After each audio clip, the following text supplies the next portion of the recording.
Oi pessoal, essa será a nossa terceira aula e estudaremos sobre as estruturas de dados pilha e fila, que são duas estruturas de dados básicas para esse nosso curso e são muito importantes na computação. Uma pilha é uma estrutura de dados que representa uma coleção de objetos que são inseridos e removidos de acordo com o princípio do último a entrar, primeiro a sair, do inglês last in, first out. Um usuário pode inserir objetos em uma pilha a qualquer momento, mas só pode acessar ou remover o objeto inserido mais recentemente, no chamado topo da pilha, tá? O último elemento inserido na pilha. Esse nome pilha ele é derivado da metáfora de uma pilha de livros em cima de uma mesa, por exemplo. Tá? Nesse caso, as operações fundamentais envolvem os métodos insere e remove. Quando precisamos de um novo livro, nós removemos o livro superior da pilha e quando adicionamos um livro, este se torna o novo topo da pilha, o livro superior, que está mais acima. Sempre que lidamos com dados que seguem a mesma política de inserção e remoção da pilha, devemos utilizar o tipo abstrato pilha, pois suas funções são na ordem de O de 1. Isto é, tempo constante de uma operação fundamental, o que é muito vantajoso para o bom desempenho de uma aplicação. Temos dois exemplos comuns de utilização das pilhas em computação. Primeiro, os navegadores de internet armazenam os endereços dos sites visitados recentemente em uma pilha. Sempre que um usuário visita um novo site, o endereço desse site é enviado para a pilha de endereços. O navegador então permite que o usuário volte a sites visitados anteriormente usando apenas o botão voltar. E assim ele vai acessar o primeiro elemento da pilha, que foi o site visitado mais recentemente. Os editores de textos geralmente fornecem um mecanismo de desfazer que cancela as operações de edição recentes e reverte para os estados anteriores de um documento. Essa operação de desfazer pode ser realizada mantendo as operações de texto em uma pilha também.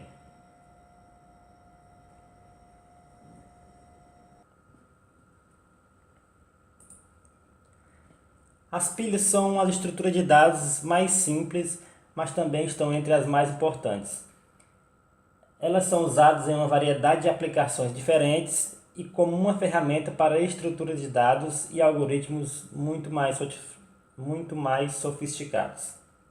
Formalmente, uma pilha é um tipo de dados abstrato, tal que uma instância S suporta os dois métodos seguintes: insere e o remove, como a gente acabou de ver no exemplo anterior.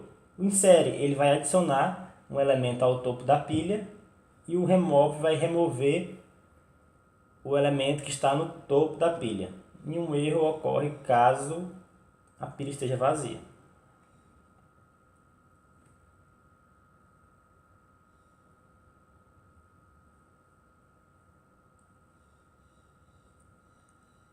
Além disso, vamos definir os seguintes métodos de acesso.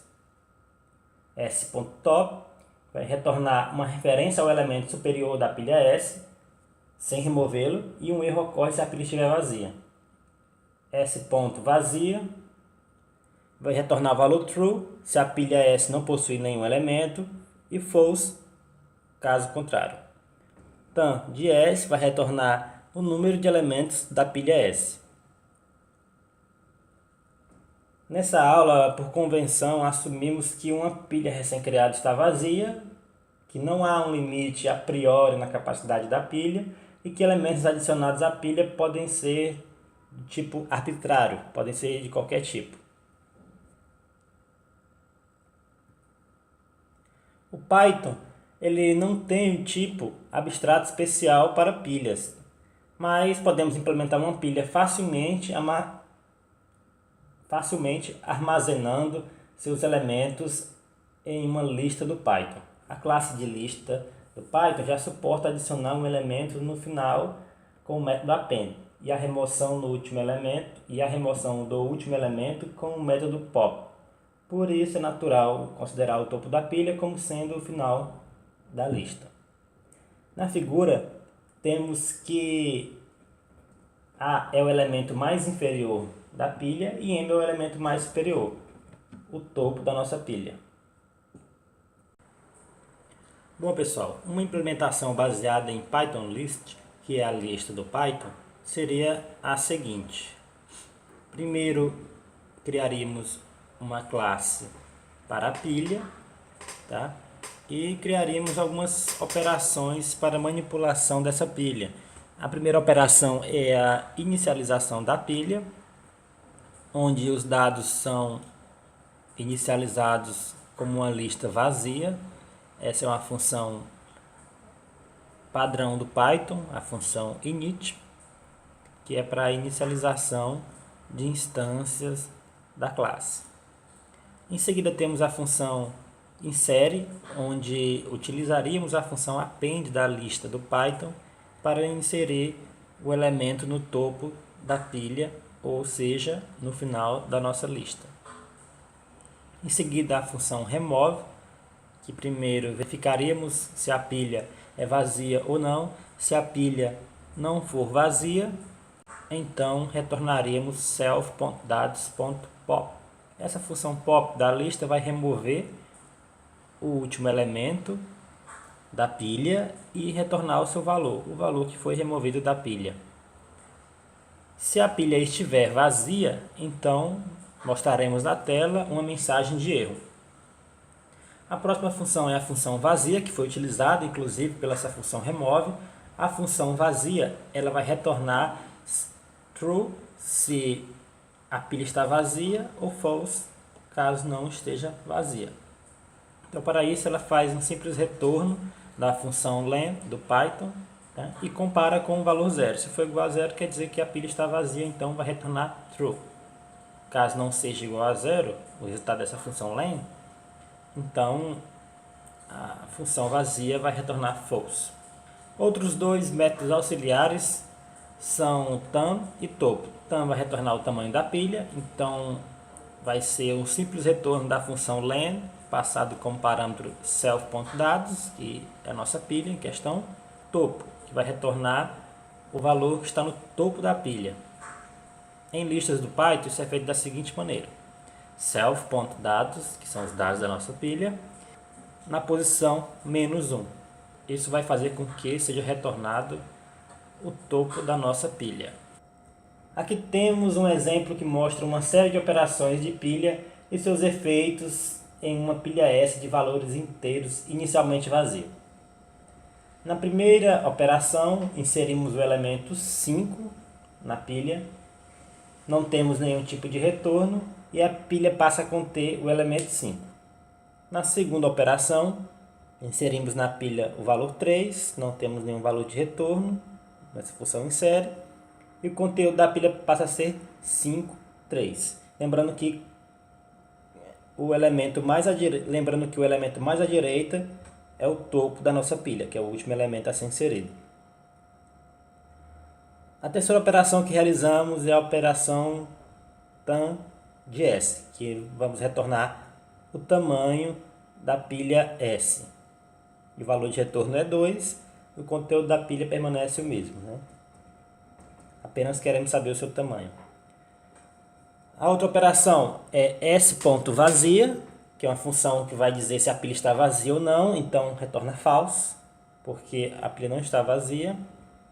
S.topo, que retorna o topo da pilha, no caso o valor de retorno é o 3, que é o valor que está no topo da pilha.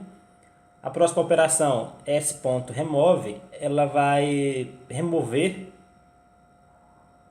o último elemento da pilha, o que está no topo. Lembrando, né, a pilha só remove no topo. Então o valor de retorno vai ser 3, que é o nosso elemento, que é o elemento que está no topo, e o conteúdo da pilha passa a ser somente o valor 5. E assim por diante. Vamos removendo até que a pilha esteja vazia, e na última operação a gente tenta remover novamente o valor, e o valor de retorno é um erro, uma mensagem de erro, porque a pilha está vazia e não tem como mais remover nada dela. Bom pessoal, aqui temos um exemplo de execução de uma pilha, tá? No console, no meu caso aqui do Linux, eu vou abrir o Python, digitando só Python, dando Enter, vai abrir o console específico do Python. E dentro desse console eu vou dar um import no arquivo que contém a estrutura de dados pilha que a gente acabou de ver. Então eu vou fazer from pilha import asterisco, que é para dizer que eu estou importando tudo daquele arquivo do Python pilha. Primeiramente eu vou criar uma variável s, que vai ser a nossa pilha. Ela vai iniciar como sendo uma pilha básica, né? A nossa estrutura pilha tem aquela função init, que é a inicializadora da nossa classe pilha. Depois eu faço s.insere5, ou seja, vou inserir o elemento 5 na pilha, sempre no topo, né? A pilha sempre insere no topo. Depois vou inserir o elemento 3 e depois eu vou entrar com o comando s.tam para ver qual o tamanho da minha pilha até o momento. Uma vez que eu entro com esse comando, eu tenho um retorno do valor 2. Então nossa pilha tem tamanho 2, tudo certinho. Inserimos dois elementos, então nossa pilha naturalmente tem tamanho 2. Em seguida eu faço a chamada do elemento s.vazia para checar se ela está vazia. A gente sabe que não está, mas vamos verificar se a função está funcionando corretamente. E no caso aqui a função retorna false, quer dizer que não está vazia. Em seguida chamo a função s.remove, sempre remove do topo também, e ela retorna qual elemento que eu removi, que foi o último que eu tinha inserido, no caso é o 3. Depois dessa remoção eu chamo a função tam novamente, verifico que minha pilha agora só tem tamanho igual a 1. E por último, para testar todas as funções que a gente programou para essa estrutura de dados, eu chamo a função s.topo, que vai retornar o elemento que está no topo da minha pilha, que é o 5. Antes da remoção era o 3, mas agora, como eu chamei a função topo depois de ter feito uma remoção na pilha, o meu topo é o valor 5.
E